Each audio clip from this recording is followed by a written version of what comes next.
I was growing up, I very frequently felt like I was being too sensitive in most situations in my life.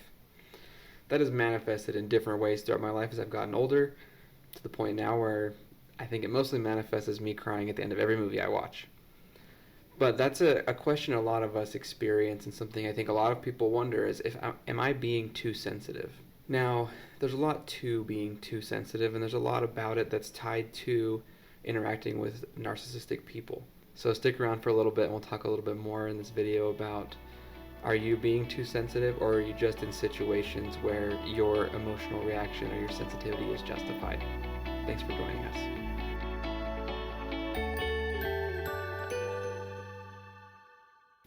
So when it comes to being too sensitive, there are a couple places we can look to kind of self-measure and determine if that is the case.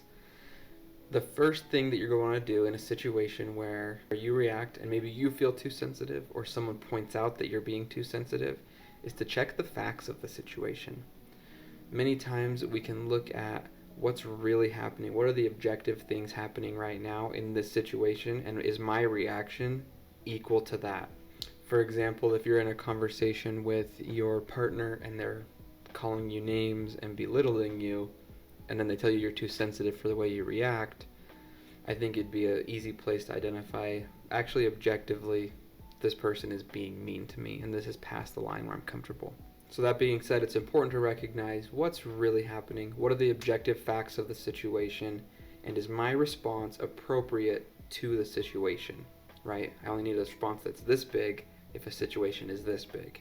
If their situation is this big, my response needs to be small as well. But it's okay to have a big response to a big situation.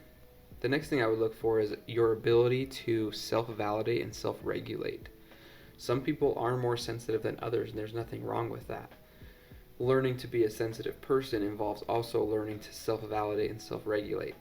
This involves being able to leave a situation and validate yourself, still be sure of your response, be okay, and self-regulate. Do things to manage those emotions that come up, maybe because you are a sensitive person. If you can do those things after a situation, chances are your response was rational.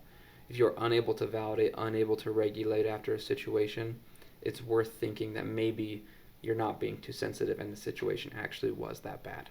Finally, I think it's important to recognize that people are different levels of sensitivity. Some people are more sensitive and some people are less sensitive. Some people are more sensitive in specific situations where that might be something that's easy for you to handle. Those things are all okay.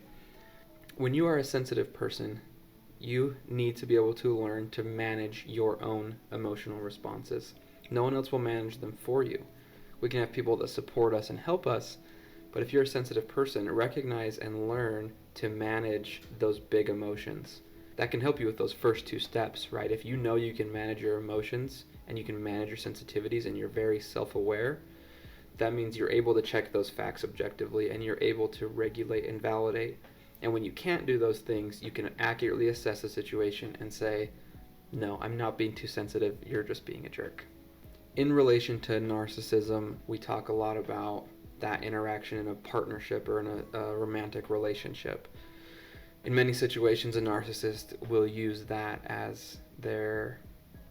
In many situations, a narcissist will use your being too sensitive as a response to any criticism they face of the way they're acting. This is where it's important to use those skills, check the facts, validate yourself, regulate your emotions, recognize when you're being too sensitive, when you're not. Many times, sensitive people are attracted to narcissists because they seem so self-assured and so self-secure, which are things us sensitive people really look for in ourselves. This can make them attractive because we want those things and they have them, and then we can learn how to do that. The reality of it is if you're dealing with a true narcissist, you're not being too sensitive in many situations. And in many situations, you need to be real factual with yourself, real factual with the situation, and place blame where blame belongs.